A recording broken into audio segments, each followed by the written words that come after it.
कि कभी कहता है कि तैयारी है कि दंगल है। गौर फरमाइएगा जनाब। क्या बात है वाह वाह।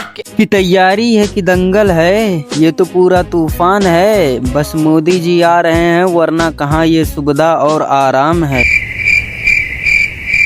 चलिए छोड़िए, समझिए नहीं आया होगा। तो ये अडानी का एयरपोर्ट है जो पुलवा में है। 9 तारीख को इसके उद्घाटन के लिए मोदी जी आने वाले हैं। तो चलिए शुरू से स्टार्ट करते हैं। तो सुबह सुबह गोटे घर में गाड़ी लगा देते हैं माल भरने के लिए। नाम थोड़ा अश्लील है, माफ करना। और मैं आ जाता हूँ वर्करों के लिए चाय लेने के लिए। चाय लेकर वापस गाड़ी के पास जब आए तो मुझे ही दे देते हैं चाय को निकालने के लिए। बताओ और मैं अपनी जिंदगी में कर क्या पाऊंगा। क्यों, तो क्या हुई? अब हुआ ये है कि ये पन्नी खोलने में मैं 4 साल लगा रहा हूँ और क्या करूँ। खैर फाइनली पन्नी खुल जाता है। फिर मैं चाय लेकर आ जाता हूँ बाहर, क्योंकि बाहर चाय पीने में अलग ही मजा है। चाय पीने के बाद अब टाइम भी हो गया था खाना खाने का, तो इसीलिए हम लोग निकल जाते हैं खाना खाने के लिए। और यहाँ का राइस प्लेट 1 नंबर का होता है, तो इसीलिए मैं राइस प्लेट ही खाता हूँ। खाना खाने के बाद वापस गाड़ी के पास आया तो देखा गाड़ी भी लोड हो चुकी थी। उसके बाद मारते हैं रस्सी। और ये अपना आधार कार्ड फाइनली मैं गाड़ी के अंदर रखने जा रहा हूँ, क्योंकि हर बार भूल जा रहा था। ओरिजिनल आधार नहीं रहता था तो कंपनी में एंट्री भी नहीं मिलता था। हुस्न परी तुम जाने जहां, तुम सबसे हंसी, तुम सबसे राजू कस्टा।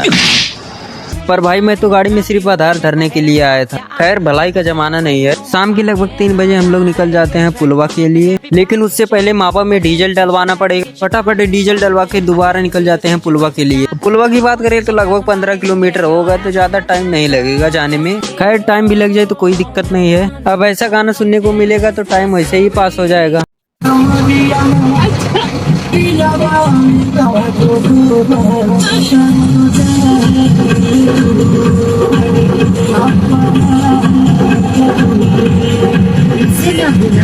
खैर फाइनली हम लोग एयरपोर्ट के अंदर पहुंच जाते हैं। और ये आगे वाली गाड़ी एग्जैक्टली हम लोगों को लोकेशन बताएगा कि कहाँ माल खाली होगा। तो इसी का पीछा करते करते हम लोग खाली मैदान में आ जाते हैं। लोकेशन पे पहुंचने के बाद उस्ताद गाड़ी मुझे दे देते हैं। अब यहाँ से आगे पीछे जो भी करना होगा मुझे करना होगा। तो इसलिए फटाक से मैं रिवर्स गाड़ी लगा दे, और गाड़ी लगाने के बाद फटाक से खोल देता हूँ रस्सी। रस्सी खोलने के बाद इतना फटाफट माल फेंकेंगे मुझे बिल्कुल ही अंदाजा नहीं था। खैर हम लोगों के लिए ही अच्छा है। एक साइड लगभग आधा माल खाली करके इस साइड भी लगा देते हैं माल को खाली करने के लिए। माल को खाली करते करते शाम का 7 बज चुका था। फलका बंद करने के बाद बिना टाइम गवाए हम लोग निकल जाते हैं उधर से। रात के समय में रोड खाली था तो उधर से आने में कोई दिक्कत नहीं हुआ। उधर से आने के बाद सबसे पहले आता हूँ राशन वाले दुकान पर, क्योंकि आज था बिरयानी बनाने का प्लान, तो इसीलिए बिरयानी वाला चावल लेने आया था। चावल लेने के बाद बच्चों से छीनता हूँ ये केक। तो लगभग 10-15 दिन बाद ब्लॉग डाल रहा हूँ, तो थोड़ा अच्छा से एडिट और बोलने में थोड़ी गड़बड़ हो गई हो तो माफ करना।